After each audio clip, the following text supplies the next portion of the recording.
আসসালামু আলাইকুম প্রিয় ভিউয়ার্স। বাংলাদেশে সৌদি আরব সহ সংযুক্ত আরব আমিরাতে কবে ঈদ তা এখনও জানিয়ে দেব। ৭১ পত্রিকার টপ নিউজের সঙ্গে আছি আমি সাংবাদিক রহমত। সম্প্রতি সংযুক্ত আরব আমিরাতে পবিত্র ঈদ উল ফিতরের সম্ভাব্য তারিখের কথা জানিয়েছে দেশটির জ্যোতিষ বিজ্ঞান বিভাগ।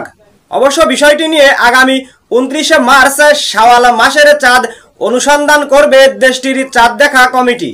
গত বুধবার ১২ মার্চ মধ্যপ্রাচ্য ভিত্তিক গণমাধ্যম খালিজ টাইম এ তথ্য জানিয়েছে। সংবাদ মাধ্যমটি জানিয়েছে সংযুক্ত আরব আমিরাতে দুই জ্যোতিষবিদ্যা বিভাগ ঈদ উল ফিতরের সম্ভাব্য দুটি তারিখ জানিয়েছে।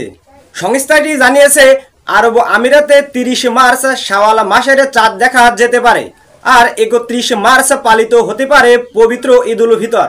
ফলে সংযুক্ত আরব আমিরাত ও সৌদি আরব সহ মধ্যপ্রাচ্য ৩১ মার্চ ঈদ উল ফিতর অনুষ্ঠিত হতে পারে, আর সে হিসাবে বাংলাদেশে ১ এপ্রিল ঈদ উল ফিতর অনুষ্ঠিত হতে পারে। এত সময় ৭১ পত্রিকার সঙ্গে থাকার জন্য সবাইকে ধন্যবাদ জানিয়ে শেষ করছি। আল্লাহ হাফেজ।